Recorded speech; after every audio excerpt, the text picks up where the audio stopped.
Join as we learn Chumash together for Monday, the second Torah reading of Parshas Sisa, chapter 31, verse 18. Yesterday we discussed a few things of the counting of the Jewish people, how each person had to give a machatzis shekel, a half a shekel, as well as the creation of the building of the washing basin that the Kohanim had to use before entering the Holy Temple, as well as the way the anointing oil and incense was made. Now we go back to the end of Parshas Mishpatim, where we discussed the Jewish people accepting upon themselves the Ten Commandments and the commandments given to them in the Torah. And as Moshe went up the mountain to study with God the Torah for 40 days. We are now at the conclusion of the 40 days. Verse 18.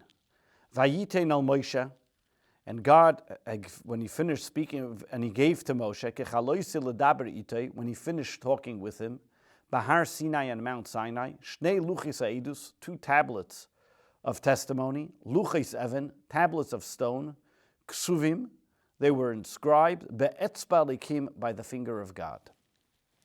Rashi, Vayitein al Moshe, Ein Muktam U'Mocher B'Torah. As Rashi mentions many times, the Torah is not written in chronological order, and therefore the Ma'aseh Egel Koidem L'Tzivim Leches HaMishkan Yamim Rabim Hoya. The activity of the golden calf, the sin of the golden calf, which we were going to be soon discussing, actually happened before the building and the commandment of the construction of the tabernacle. Sharei, because on the 17th of Tammuz is when the tablets were broken. And only 3 months later on Yom Kippur, did God forgive the Jewish people. And the next day after Yom Kippur, that they begin with the donations of the Mishkan. And later, 6 months later, on the 1st of Nisan, is when it was erected. The word kechaloisei, if you look, the cholam does not have a vav. One can read it kechalosei. Kechaloisei ksiv chaser, when the word kechalosei is written missing a vav. Shenimser loiteira b'matana kekala. You can read it as the word like a kala, like a bride. That the Torah was given to Moses like a bride, lechasen, like a bride gives a gift to the groom. Moshe was not able to learn the entirety of the Torah in such a short time. Therefore, God gave it to him after the 40 days and gave it to him as a gift that he can learn it on his own time and continue to discuss it and expound on it. That was the gift given to him.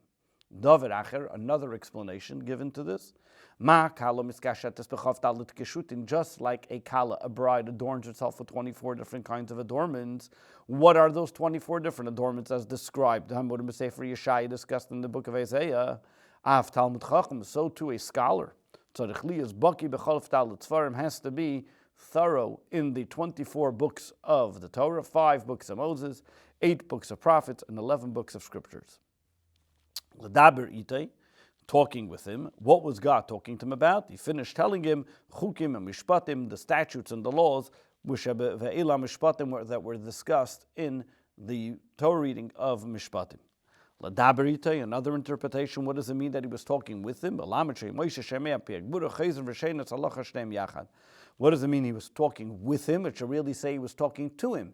God was talking to him, telling him what the laws are. But with him means that God was teaching him. And Moshe would hear what God had to say, and then they would review and learn it together. Luchais, what does the word luchais mean?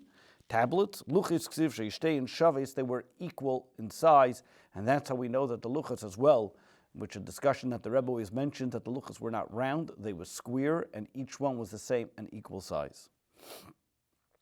Chapter 32. Vayar ha'am. Now after the 40 days, the people have seen. Meanwhile, the people see, Ki boishes Moshe loredis min ha'ar, that Moshe has been delayed in coming down from the mountain. Vayikoy lahom al Aaron, and the whole entire people gathered around Aaron. Vayomeru alav, and they said to him, Come, let's go. Aseh lanu elikim, make for us a God, asher yelchu lefanenu, that will go before us. Ki zeh Moshe ish, because this fellow Moshe, asher halanu me'eretz Mitzrayim, that took us out of Egypt, lo yadainu mehayaloi, we don't know what happened to him. Rashi, ki boishesh Moshe, ki targumei, lashenichor, he's delayed. V'chein boishesh richbei, so too we find in Shoftim that the writer, the Sisrei, looked back and he saw that the rider was delayed. Vayachilu ad boish. Why does it mean that he was delayed? What happened? Because when Moshe went up to the mountain, Omar Lemi told the Jewish people, I'm going to return after 40 days. Within 6 hours of the day. They thought, mistakenly, that the day that Moshe went up to the mountain was counted as the 40 days. The Omar Lahem, and he told them, we're going to be complete 40 days. 40 days and a night with it. And the day that he went up did not have a night with it, was not counted as part of the 40. So therefore, the 40 days was all finished on 41st day. So their calculation was incorrect. Because Moshe went up on the mountain on the 7th of Sivan. So when would the 40th day be? On the 17th of Tammuz.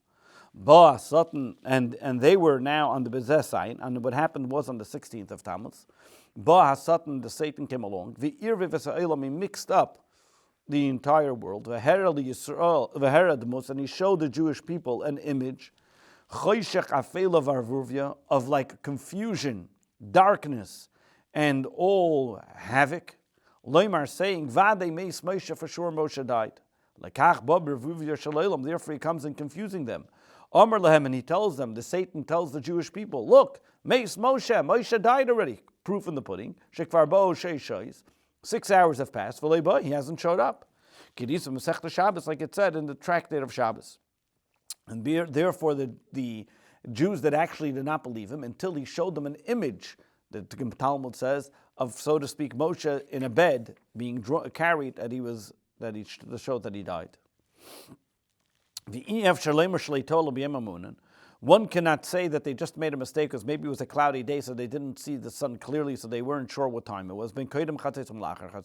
Whether before, midday, or after. Because Moshe only came down the next day. As we learn later, they woke up in the morning and they brought the sacrifices that we want a God that should go before us. They wanted many gods, not just one. Because this person Moshe, the image that Satan showed them, as we mentioned, that they were carrying him in the heavens, thought that they died. The meaning that he was the guide that took us out of Egypt. He taught us which way we should go up. Now we need, being that Moshe is not here, we need somebody else to help us and guide the way. The Rebbe explains, how is it possible that this individual, that these people who they experience such great miracles should have such a mistake and make a golden calf and think that they can create a God? And this is because they, in fact, initially intended to see, being that they knew that Moshe was a medium that connected them with God, they also wanted a medium to connect them with God. The problem was not that they wanted a medium, was that they served the medium instead of appreciating and realizing that it's only a medium. The Torah now continues with verse 2. So being that we mentioned before that they approached Aaron, so Aaron tells them, Parku nizme hazav, remove all your gold rings from above on you, asher ba'ozein neshechem, that are in the ears of your wives, b'neichem and of your sons, b'neisechem and of your daughters, v'heviu alai, and bring them to me. Ba'ozein neshechem, Amar Aaron, Aaron said to himself, the women and children are not giving up their jewelry that quick. You don't get between a Jewish wife and a Jewish woman and her jewelry. Shema Yisakiv bedavar. So what's going to happen? They're going to delay it. And by the time they get the jewelry, Moshe is going to show up. But they did not wait. And they took off their own jewelry and did not take their wives' jewelry. As we'll see later on. Parku, take off, remove. B'lashin tzivui, like he commands them. Exedas parik liyachad kamei baruchu b'exedas barich. Like you say, bless, parku, like he's telling them what to do. Verse 3. Vayisparku kalamas nizmei of, and all the people removed their gold rings, Asherba's name, that were in their ears. Vayaviu al Aaron, and they brought it to Aaron. Rashi, Vayisparku lashin prikas masa, that they removed something from them. When they took it out of the ears, his name means that it was no longer attached to their ear. Es nizmei k'may min nizmei, from their ears. K'may b'tzeisim in the ear from the city.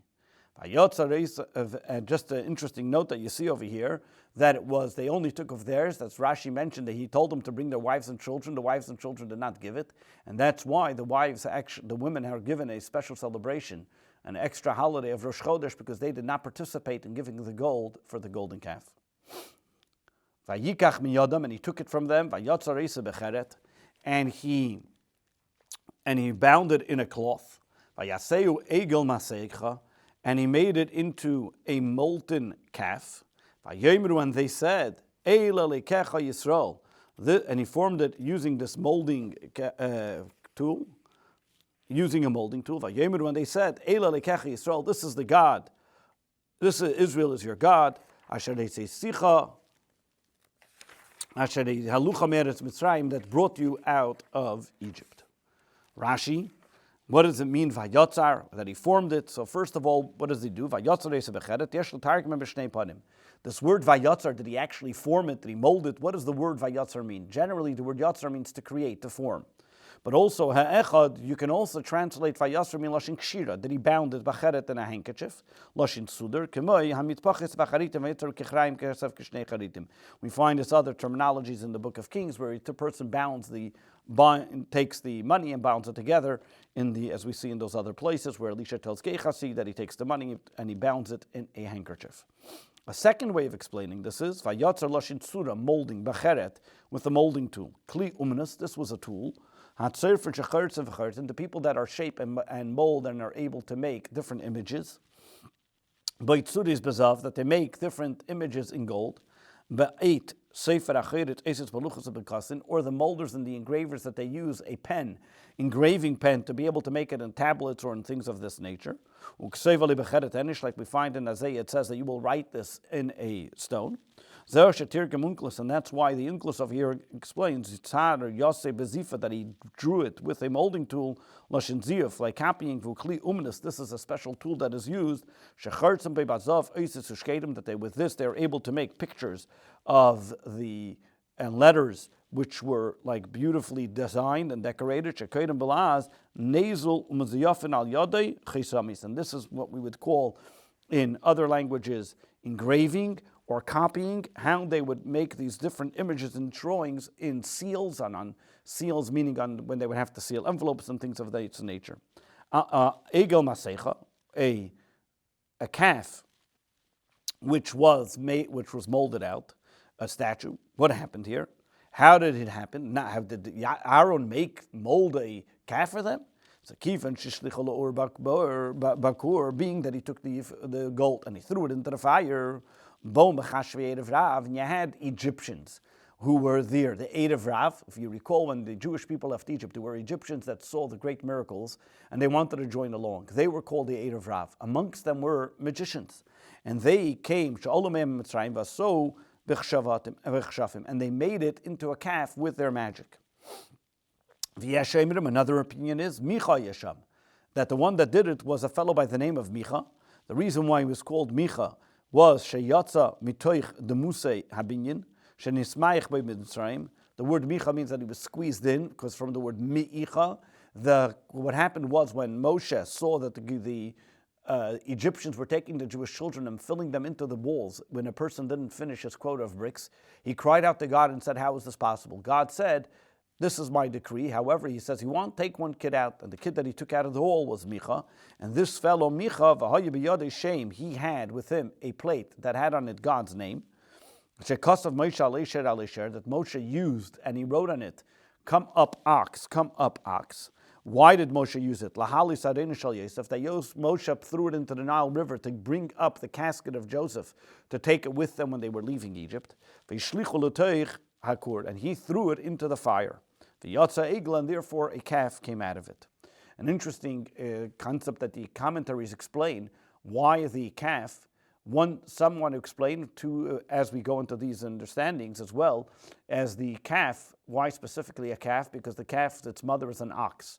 So the krubim, the word krub also comes from the word ox, and being that they knew somehow a little bit about that God told them to make an Ark of the Covenant with the krubim, they believed that this would be a symbol that God made as well. As we mentioned, initially this wanted a medium, and they felt that they were copying what was going to be in the Holy Temple. However, they misused it for the wrong reason. Another explanation that's given, and why specifically the Egyptians magicians made an ox, because the Egyptians believed in sheep to be their idolatry. If you look at the different mazolis and the different ways of every single month as it relates to another different kind of mazel, so the one first goes the sheep and afterwards is the ox. They believed that the sheep was drowned in the sea, and that was Egypt, and therefore they believed which idolatry would be stronger than the sheep would be the ox, and therefore they made a calf. This is what some commentaries explain as well, why specifically the calf. Masecha, the word loshe mateches. Why does he use the word masecha? Means something which was, you took the gold, which was now poured into a certain level of a mold. Davar Hacher, another explanation is kufchav hei kanterin shel zav hayuboike gematria shel masecha. The reason why he uses the word masecha, because the value of how much gold was used to make this calf was 125 big shekel of gold, which is the numeric value of the word masecha. Eila lekecha, leinem ele lekenu, this is my God. Mikan, from here we know, she'erev rav shalom Mitzrayim hei shenikalu la'Aaron. This is your God, meaning who are the people that crowded and ganged up on Aaron to get him to make this idol? Was the erev rav, the people that came up from Egypt. V'heim shasu, they are the ones that made it. The problem was, acher kachitus Yisrael acharav, they got the Jews to join them afterwards. Verse 5, Vayar Aaron, and Aaron served Vayivim Mizbeach lefanav, and he built an altar before them. Vayikra Aaron, and Aaron called, Vayomer, and he said to them, Chag l'Hashem achar, we can make a celebration, let us make a festival tomorrow. Vayar Aaron, what did Aaron see? Shahaya b'ruach hayim, he saw that this calf was actually moving and breathing. Shemnemar shbetav nishar echel esav, as it says in Tehillim, that King David says that the Jewish people exchanged God for a calf that was eating grass. He saw that the Satan has really been successful here, and he had no idea what's he going to do to be able to stop them. And he built an altar. What was the purpose of building the altar? To try to delay him. More creating delaying tactics. And therefore he said, not today, let's wait. They keep things calm. Let's wait until Moshe comes before he even starts serving the calf. This was a simple interpretation. Medrash, the Medrash says, in the Medrash of Vayikra Rabba, what did Aaron saw? Dvarim harbe ra Aaron. Aaron saw a lot of things that weren't that great. Ra, first of all, he saw Chur, which was his nephew, that was rebuking them. And what they do for Hargu, and they killed him because of it. He said, you're not going to tell us what to do. And therefore he says, meaning that he built the altar before them. He built it. He understood that what was going on from who was killed before him. Vayaven, the word Vayiven comes that he understood. Mizavuach, from who was killed, lefanav, in front of him. What else did he see? Rather, Aaron said, let me take the blame. What else did he see? And he said, if they themselves build the altar, this guy's going to bring a small, and this guy is going to bring one. And all of them are going to become part of it. He said, but if I'm the one that builds it, but I take my time and I'm going to be a little lazy about building it, by the time I finish building it, Moshe is going to come. Chag l'Hashem, what do you mean that tomorrow is going to be a festival? What he was having in mind, I'll take my time in building this altar. By the time I finish the altar, tomorrow Moshe is going to be here and we'll be able to make a festival for God. He wasn't talking about their idolatry. Verse 6, they woke up early in the morning. And they brought, the next morning, and they brought offerings, vayagishu shlamim, and peace offerings, and they sat down to eat, v'shasu, and they drank, vayakumu, and they got up, litzachik, to revel, to have a good time, to laugh. Vayashkimu, what does it mean? They got up early in the morning. Hasatan zirzim katei shichtu. The Satan got them up early that they should sin quickly before Moshe comes. Litzachik, yesh b'mashma zeh, in this word, litzachik has a few interpretations, meaning that at this time the Jewish people sinned in multiple grave sins. Gilu Ayrayas, committing adultery, Commissioner Letzachikbi, like we mentioned by Potiphar, that Yosef says that she wanted to play with them using this revel, same terminology. Shvichus Damin, as well as killing, Commissioner that let the lads come before me and let them play, let them revel, which was Avner and Yoav at the point when they were going to see who would be stronger. Afkan, also over here, Nerek Chur was killed. So over here we see the three cardinal sins were committed. Number one, idolatry by serving to the golden calf. Number two, litzachek, which is committing adultery. And number three, the fact that they killed Chur was murder. Verse 7. God spoke to Moshe. Lech reid, go down. Go down, kishiches amcha, because your people, the people of you brought up from Egypt, asher leisam el kishiches amcha, the people that you brought, your people have been corrupt, asher leisam et Mitzrayim, which people that you brought up from Egypt. Vayidaber, whenever we find the word vayidaber lashon kushi, this is harsh words. Vayidaber itim kashi, he spoke harsh to Moshe. Lech reid, go down. Reid mid gulascha, go down from your stature. The only reason why I made you great was because of them. At that time, Moshe was turned away, and from God turned away Moshe from the heavenly court. Shichisam, they corrupted.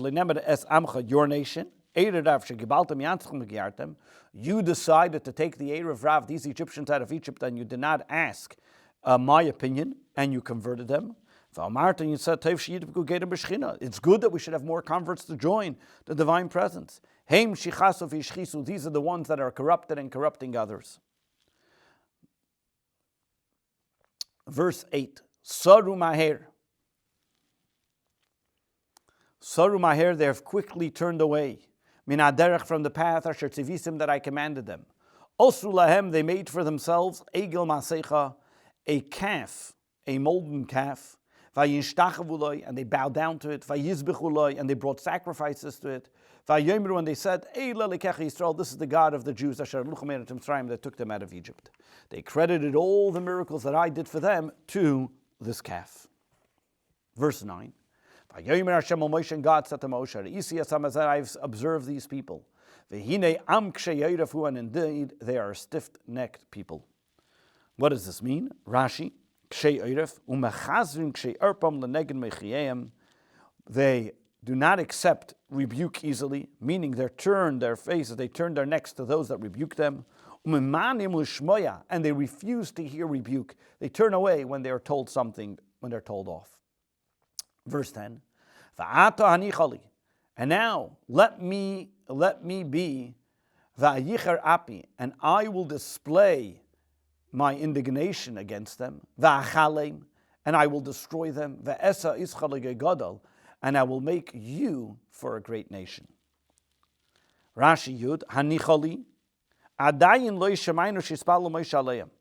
We still didn't hear that Moshe prayed for the Jewish people on their behalf. V'hu oimer hanichali, and God already says, leave me, let me leave my anger. Elakan pasach le'akadosh baruch hu pesach. Over here, God was giving Moshe an opening, meaning he is giving him a way how he can get out of it. And he was letting Moshe know that if you now go and pray on behalf of the Jewish people, God will not destroy them. Verse 11. So Moshe pleaded with God. And he said, Lo ma'ashem yeched apocha memecha. Why should you display such indignation against your people? Asher yitzeisim eretz Mitzrayim, that you took out of Egypt, b'choyach gadol, with great strength, b'yad chazaka, and with a mighty hand. Lo ma'ashem, why God? Kolum miskanei elachacham b'chacham b'giber b'giber. Meaning, God, what are you getting angry at human beings? Why should a person, only a wise man gets jealous from another wise man, a strong man about another strong man? Meaning, why are you considering these people as desecrating your honor? They're not even on your level. There's something, people only get upset about something on their level, somebody would hurt them. Verse 12. Lama yoimru Mitzrayim, why should the Egyptians say? Lamer saying, Bira yitziam laharikesam maharim. He took them out with evil intent to kill them in the mountains, and to utterly eradicate them from the face of the earth.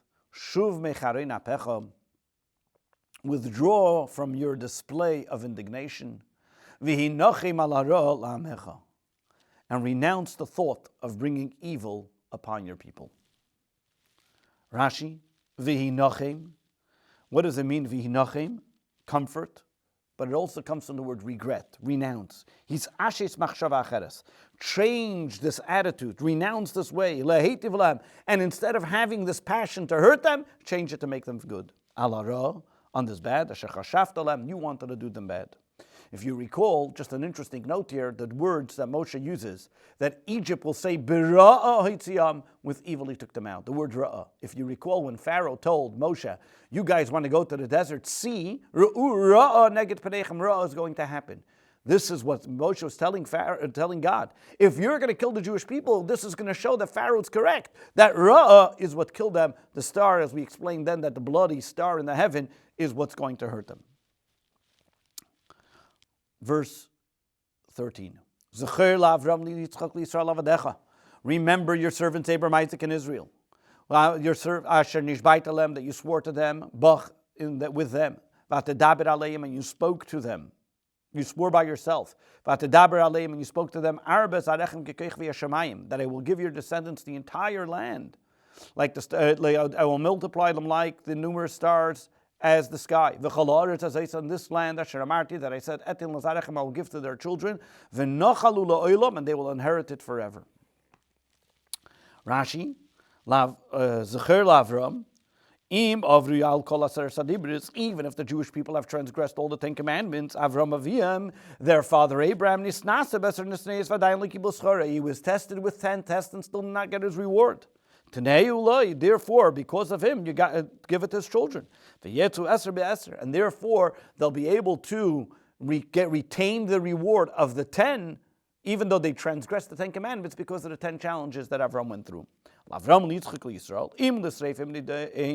you think that they deserve to be burned, remember Avram, that he gave his life to be able to be burned. If you want to kill them, remember Yitzchak, like he did, that he put out his neck, that he's willing to get killed in the sake of God. If you want to send them to exile, remember Yaakov, that it was exiled to Haran. And if you're not going to save them in their merit, what are you going to tell me? Oh, well, I'll make you a great nation. Well, what's the purpose in that? If a cheer of 3 legs, meaning of Abraham, Isaac, and Jacob, cannot defend the Jewish people when you get angry, what happens when you get angry and I'm the only one left? Who's going to protect them? That's not going to be able to stand. How is it going to be able to survive? You did not make the oath with them with something which disintegrates and continues to go away. It's not with the heavens and not with the earth. It's not with the mountains and not with the valleys. The promise you made to them was with you. That you are for eternity. And your oath and your commitment and your covenant is for eternity. Where do we find that God made a promise to the 3 of them? Shenemer, as it says, God tells Abraham, I made an oath with you. Yitzchak nemer, I will keep the oath that I made to Avram, Yaakov, and it says in Ani Kel Shadei Preyurevei Nishba Beiloi Bekel Shadei, that God there made an oath with Abraham, Isaac, and Jacob, and in all 3 places with his own name, and therefore if God is for eternity, his oath is for eternity, and he cannot destroy the Jewish people.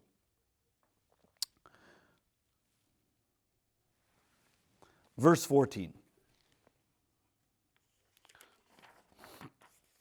Vayinachem Hashem, God renounced the thought al hara'ah, about the evil asher diber latz islami, that he said he was going to do to his people. Verse 15. Now that God was not going to kill the Jewish people, and he was able to get the Jewish people to now Moshe had to go down and deal with what happened. Vayifen vayedet, so Moshe turned away, vayedet Moshe minahar, and he went down from the mountain. Ushnei luchis ha'idus biyadei, and the two tablets of the testimony were in his hand. Ksuvim mishnei Ephraim. These tablets were unique because the tablets were inscribed on both sides. Mizeh u'mizeh ksuvim. They were inscribed on one side and on the other. What this means, Rashi explains. Mishnei Ephraim, you were able to read the tablets from both sides. This was a miraculous event that you were able to read it from both ways, and it didn't look like opposites. Generally, if you look on one way, the other way, it looks opposite. The Torah then continues. And these tablets, they are God's handiwork. And the inscription, Michtav Alikim, was engraved in God's script. Charus Aleluchis was engraved on the tablets. That God Himself engraved it on the tablets. Simply said, God divinely Himself made it.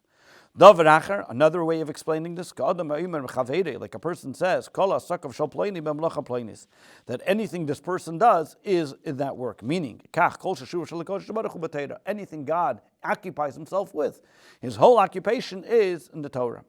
Charus, the word charus, lashon charis, like engraving. The chorit echadu. Choris and choroit, the taf and the tes are interchangeable, and they mean the same thing. Shnei lashon chikuk, they both mean to be engraved.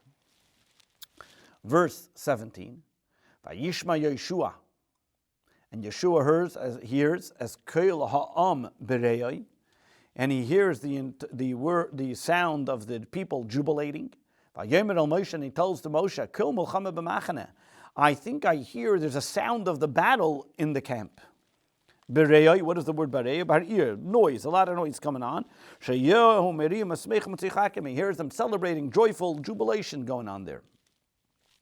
Verse 18, Vayomer, and he says, Ein kelanes gvura, though it sounds like the sound of a battle, but something's wrong here, because Ein kelanes gvura, it's not the sound of the triumphant, Vein kelanes chalusha, and it's not the sound of the weakling who are being defeated. Kelanois aneche shemea. I hear a painful sound, is what I hear. Rashi, verse 18, Ein kelanois gevura. Ein hazeh nira kelanias gebeirim. This voice that I'm hearing, the sound that I'm hearing, is not a sound of the victorious. Screaming that they won. And it's not the sound of the weak. They were saying, oh boy, let's get out of here, let's run away. The word I'm hearing is I'm hearing those that are embarrassing or saying different kinds of words. I hear those that are sounds that are making one painful, embarrassing sounds is what I hear. Verse 19. And it wasn't as Moshe got closer to the camp, and he saw the calf, and the dancing. Moshe got angry, and he threw it from his hand. He threw the tablets from his hand. And he threw the tablets from his hands. And he shattered them, being at the foot of the mountain. Rashi. Omar, he said, why did he break them? If the Korban Pesach, this is one of the Kal V'chomers, that Kal V'chomer means that he took a difficult and easy situation and compared it to. And he said, if the Korban Pesach, the Paschal offering is only one mitzvah. The Torah said, by a stranger is not allowed to eat from it, meaning a person who has abrogated the law and has served an idol is not allowed to eat from it, and he abrogated against his Father in heaven. He can't eat from the Paschal offering. The whole entire Torah and all the Jewish people now are abrogating against their Father in heaven. And I should give them the Torah? The entire Torah? If one mitzvah, they're not allowed to have the entire Torah, for sure not. Tachasar doesn't mean literally under the mountain, regular, at the foot of the mountain. Verse 20. And he took the calf also that they made, and he burnt it in fire. Then, Vayitchan ad asher dak, he then ground it. After melting it, he ground it into a fine powder. Vayizer al pnei hamayim, and scattered it over the water. Vayashkes bnei Yisrael, and made the Israelites drink from it. Rashi explains what exactly happened here. Vayizer, what does the word vayizer mean? Loshen, he spread it out. V'chein yizer al novi gofris, v'chein kechinam yizer al reshes, zerim badagam v'kiti, and so too we find in the book of Proverbs when he talks about he spread things, or they put out a net, and this is the way they're able to see the birds are able to see the meals that are in them that they give them to eat. And they know that this is not a net, a trap for them. Vayashk b'nei Yisrael. Why did he give them to drink it? Niskavin lebotkim kazaitis. His point was to check them like a sota. Why is that? Because shalish misas nedeinu sham. The people that served the golden calf were now judged with 3 levels of capital punishment. Im yesh edem vasra. If there were witnesses of warning, b'saif, then they have to be killed. K'mishpatan she'ir nedachas, like the ruling pertaining to the people of the Ir Nidachas, in the Ir Nidachas, in the city where everybody is serving idolatry, they were then killed, decapitated.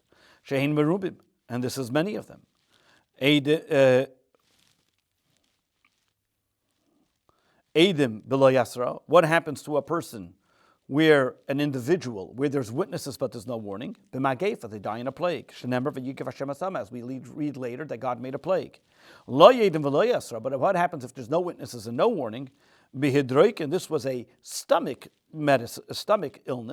Shabbat kumamayim, this is what the water checked. And if the person was guilty, tzavu bitneim, their bellies exploded. Just like a sota, when the water drinks, if there's no witnesses and warning, so therefore she drinks the water, and the water will check if she is guilty or not. Verse 21.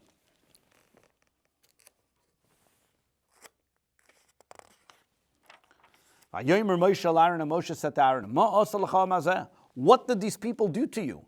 Ki heveisa of chata gedela, that you brought such a grave sin upon them. Ma asa l'cha mazeh? How much did you suffer? Rashi says, She yisrucha. Actually, Tavi Aleim Cheta said that they made you do such a thing that you were able to force to do this thing.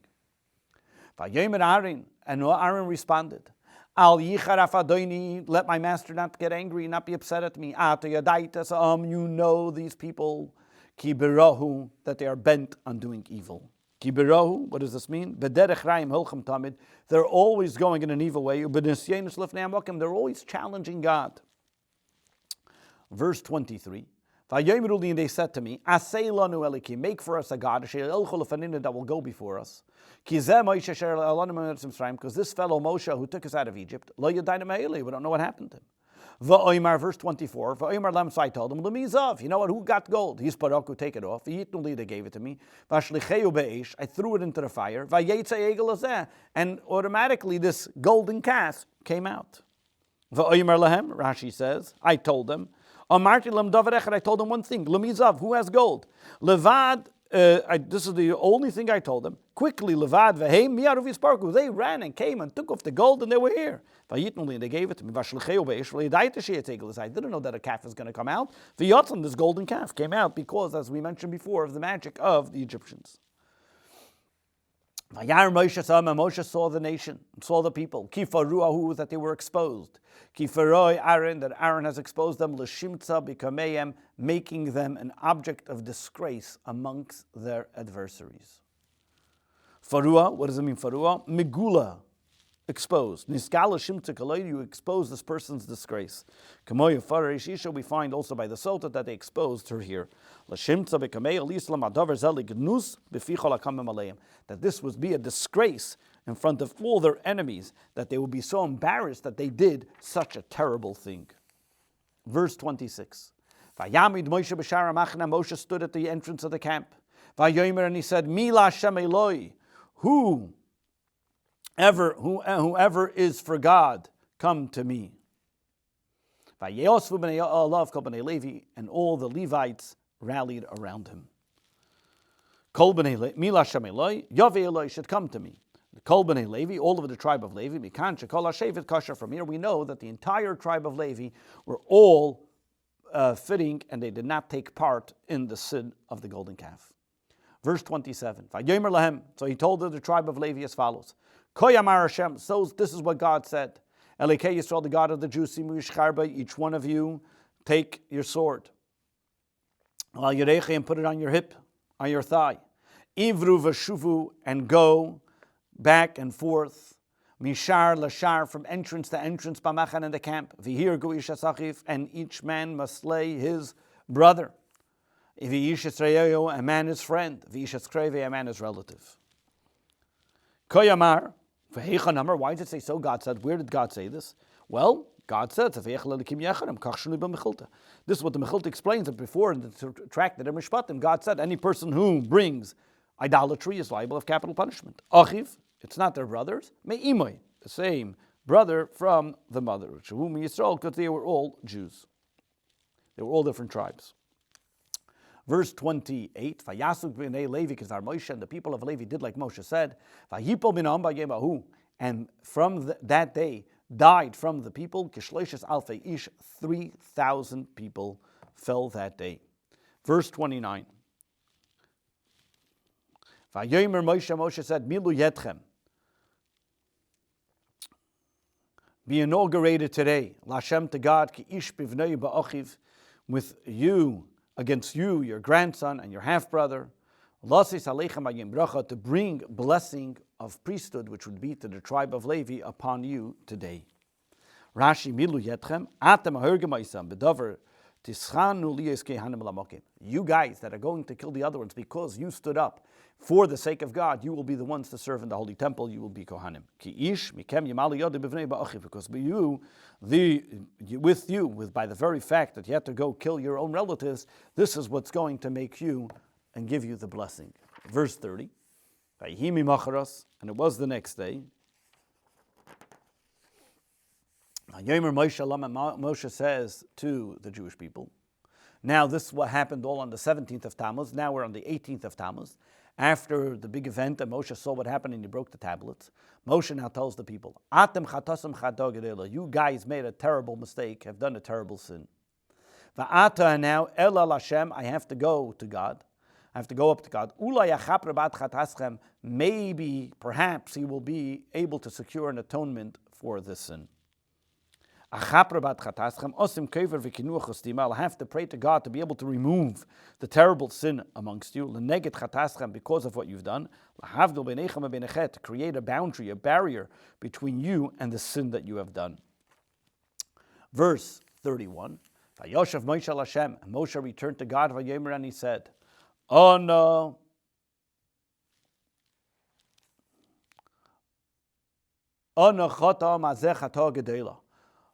please, the Jewish people, have done and committed a terrible sin.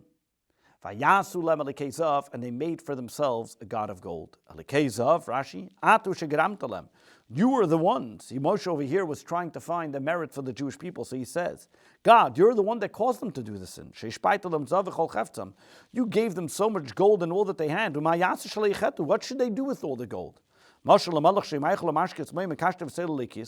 imagine, he says, imagine you have a king who gives his son food, drink, and gives him all this beautiful jewelry, and he hangs a wallet of money on his neck, and puts him in front of a house of harlots. What do you expect? He's now not going to sin. You're putting him in, you dress him up, you adorn him, you give him the money and say, okay, don't do anything wrong. You put them in that situation. What should they do? Verse 32, Va'ata now, im tisach atasam. If you're going to forgive the Jewish people on their sin, great. V'im ayin, but if not, mecheni no mesifrecha, erase me from your book, asher kasafta, that you wrote. Rashi, verse 32, Va'atim tisach atasam, harei toiv, ein yamer lecha mecheni, then don't erase me. V'im ayin, but if you don't, then erase me. This is a shorthand verse. V'chein harbe, we find this a lot. From the entire Torah. Nobody should say for generations to come, that where were you? How come you didn't ask and beg for the Jewish people's forgiveness? Verse 33. And God responds to Moshe, Mi asher chata, whomever sinned against me, against me, that's the one that I will erase from my book. Verse 34. Now, go and lead the Jewish people. Go and lead these people to where I have told you.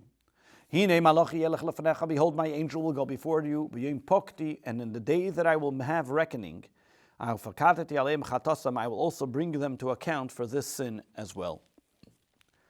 El asher dibarti lach, yesh kan lach eitzel dibur. Over here, when you look at the word, many times when you say el and lach, you don't always have it together. Over here, you have God says el dibarti, and then He says lach mikam lecha, v'chein ledaber le'eladineo. Hine malachi, behold my angel. Who's going? My angel's going, but not me. I listened and I accepted your prayer. I will not punish them from destroying them. Yachad, all of them at the same time. Tamid, every so often. When I remember and I bring into account to punish them, for cause of efked alayim, every time that I punish them, and they do make a plague or whatever it may be that they do die, some of them are going to be still because of the sin of the golden calf. With the other sins. That's why the sages say that there is no sin or no punishment that comes amongst the Jewish people, that part of it is still a reckoning from the time of the sin of the golden calf. Verse 35.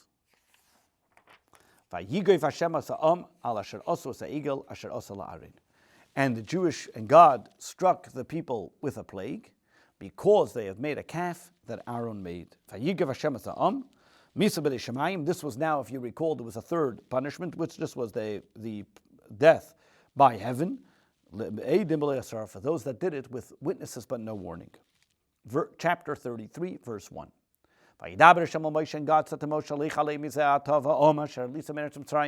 now you have to go up from here and bring the people who you have brought up from Egypt, to the land that I promised to Abraham, Isaac, and Yaakov, and to Jacob, Lamar, saying, to their children I'm going to give it. Rashi, Eretz Yisrael, the land of Israel, is higher than all the lands. Therefore he says, go up. Another explanation is, because when God got upset at the Jewish people, He told Moshe, go down from your greatness. And now God, now when He's appeased, and He tells Moshe, now it's time for you to go back to your original greatness. He doesn't say your nation, but you and the nation, that God uses the terminology generally, your nation. Verse 2, and I will send before you an angel. And I will drive out the Canaanites, the Amorites, the Hittite, and the Hittites, the Perizzites, the Hivites, and the Yevusites. Shisha 6 nations. If Girgashi is not mentioned here, because they got up on their own and left. And therefore they did not have to wage war against them. Verse 3, where are they going to? The land that flows of milk and honey. I will not come amongst you, because you are a nation of stiff-necked people, lest I will utterly destroy you along the way. Rashi, I'm telling you to take them to the land that flows of milk and honey. Therefore I'm saying, I'm not going to go with you, therefore I'm telling you I'm sending an angel instead. Because when my divine presence is amongst you, and you then rebel against me, and you turn your necks at me, this will cause great anger. It comes from the word to destroy. Therefore, I say, I will not come amongst you, but the angel will. Verse 4, and the Jewish people heard, the nation heard this, when the people heard this terrible declaration from God, that He wasn't going to come with them, and they mourned, and no one put their jewelry on. Rashi, Hadavar hara, this bad thing. What's the bad thing? That the divine presence is not, and God is not going to go with them. Ish edyay, their jewelry. What does this mean? When the Jewish people were by Mount Sinai and they said Nasav and Ishma, they each received 2 crowns. B'chorev and Mount Chorev. When they said Nasav and Ishma, and this was now removed from them. Verse 5. And God says, El Moshe to Moshe, Eramer el Bnei Yisrael, say to the Israelites, you are a stiff-necked people. Rega echad, if I were to come amongst you in one moment, I would destroy you. I would utterly destroy you. Now you remove your jewelry permanently from yourselves. And I will know what to do with you. Rashi. If I could, the meaning of the verse is as follows. If I come amongst you, and you rebel against me by turning your neck at me, I will get upset in one moment, because that's this time of that I get angry. As it says, Isaiah says, wait a moment as God's wrath will pass. God forbid, I will then destroy you. It's better this way, I will send an angel. Now, what's your punishment? The first punishment will be that the divine presence is not with you. How does that work? By number one, that you're not going to have those crowns, the jewelry will be removed from you completely. I will let known to you with all the other punishments that come along. I'll know what's in my heart to do, but he doesn't tell them right now what will happen. Verse 6. And the Israelites have divested themselves of the jewelry from Mount Chorev. What does this mean? Meaning, those crowns that were given to them, those jewelry that they got by Mount Chorev that we mentioned earlier because of saying Nasa v'nishma. And thereby, when Moshe seeing that God has removed this presence from the Jewish people, Moshe now decided that it would make sense for him to pitch his tent, take his tent, and pitched it outside the camp, far from the camp, and called it a tent of meeting. And any time one would, whoever would sought God, meaning instruction and experience of Moshe in his presence, would go out to the tent of meeting, that was outside the camp. Rashi, V'haya, Lashon Haiva, present, meaning he did it now. Rashi, Moshe, verse 7, Rashi, from that sin, V'holan onward, in Moshe, we did that until the God appeased the Jewish people. Yikachas oil, Lashon Haiva, Loikechas oil, he took his tent, and pitched it outside the camp. Omar, he said, Menuda l'Rav, Menuda l'Talmud. If the Jewish people are banned, then, meaning, if so too the students are banned. Meaning, being that the Jewish people are banned, that God decided to distance himself from the Jewish people, that it said his divine presence wouldn't be with them, then I will also distance myself, and I am also banned with them.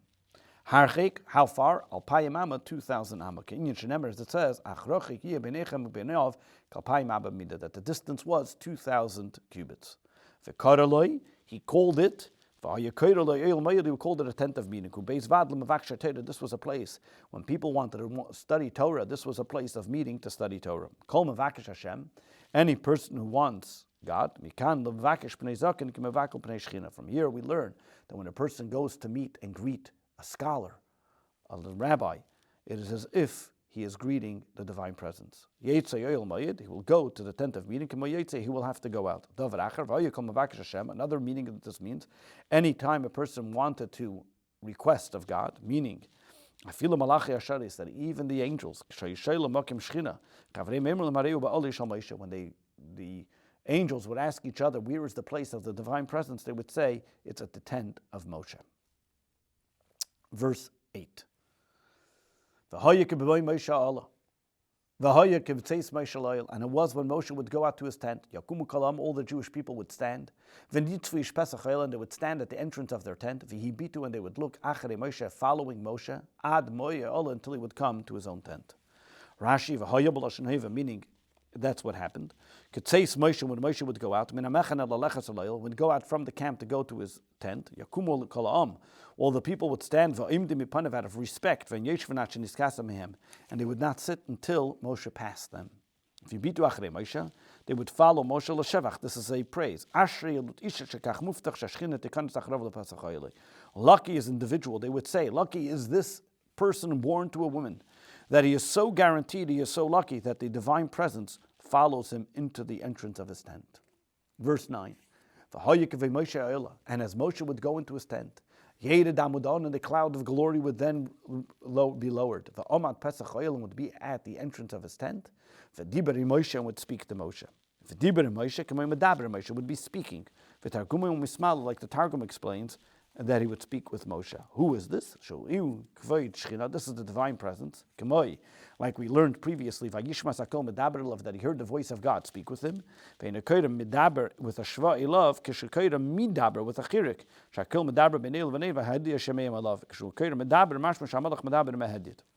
The word midaber, the difference is midaber, when we have people talking to one another as if it's the same level. And then you have mindaber with a shva, that a king is talking to somebody which is at a lower level. And all the people would watch this amazing sight. As ha'amuda on the cloud of presence of God, which is standing at the entrance of the tent. V'kom kala'am, so all the nation would stand up in respect. And they would all bow themselves before the divine presence at the entrance of his tent. V'yishtachavu, who would they bow to? The Shekhinah, to the divine presence. Verse 11. V'diber Hashem al Moshe, and God would then speak to Moshe. Panim el panim, face to face. Kasher yidaber ish al reyehu, like a person speaks to his friend. V'shav el amachane, and then he would return to the camp. Then Moshe would return to the camp. U'misharsai, and his assistant, Yeshua bin Nun, Yeshua the son of Nun. Nar was a young lad. Lo yamish meteicha'il, never left Moshe's tent. Verse 11. V'diber Hashem al Moshe panim epanim, u'mismal Moshe, like the Targum explains, he would converse with Moshe. V'shav al amachana, la'achar shenediber ibay, after God already spoke to Moshe at his tent. Moshe shav al amachana, Moshe would then return to the camp, u'malamid l'skenim, and teach the elders ma'shalim, what he learned from God. V'hadavar hazeh, this kind of learning continued. Nog Moshe miyem kapurim ad shokam hamishkan v'lo yoser. This continued from when Moshe came down the mountain after the second time and taught the Jewish people about the construction and all the laws. And this went until the building of the Mishkan, and no longer after that. This concludes. Then Rashi continues. How do we know this? Because on the 17th of Tammuz, the meluchas were broken. On the 18th of Tammuz, he burnt the egel, the calf, and then judged the people that were there. Then on the 19th he went back up. As it says, and it was on the next day Moshe went up to the nation. And was there for 40 days and asked God for mercy of the Jewish people, as he says in the book of Deuteronomy, but then in Rosh Chodesh Elul, then he went back up on the mountain to get the second set of tablets. And he was there another 40 days. As he says, I was on the mountain a second time like the first set of days. Mari Shena Baratzin, just like the first set of days, 40 days. I was willingly up there, and was because, meaning that the Jewish people haven't yet sinned. So too, when I went to get the second set of sins, Baratzin was with the Jewish people's forgiveness. Emer Mi'ata, from here you have Hamtzoim, the middle days, meaning from the 19th of Tammuz until the 29th of Av. Hoyebekas, God was upset. After the sin, Basar b'Tishrei, on the 10th day of Tishrei, Nisrat HaKadosh Baruch Hu, God forgave the Jewish people, Yisrael b'simcha v'leiv shalom, with happiness and with a complete heart. V'amrei l'Moshe, and that's when he told to Moshe, Salachti kidvarecha, I have atoned, I have forgiven the Jewish people, as he said. U'masar le'luchat achrenis, and gave him the second set of tablets. V'yada, that's when Moshe came down on the day after Yom Kippur, and started to command them and tell them about the construction of the Mishkan, of the tabernacle. And it was built until the 1st of Nisan, and once the tabernacle was built, from then on, Moshe conversed with God only from the actual tabernacle itself. V'shav l'machana, returned to the camp. Targumi v'sav l'mashris, they went back to what he had to do.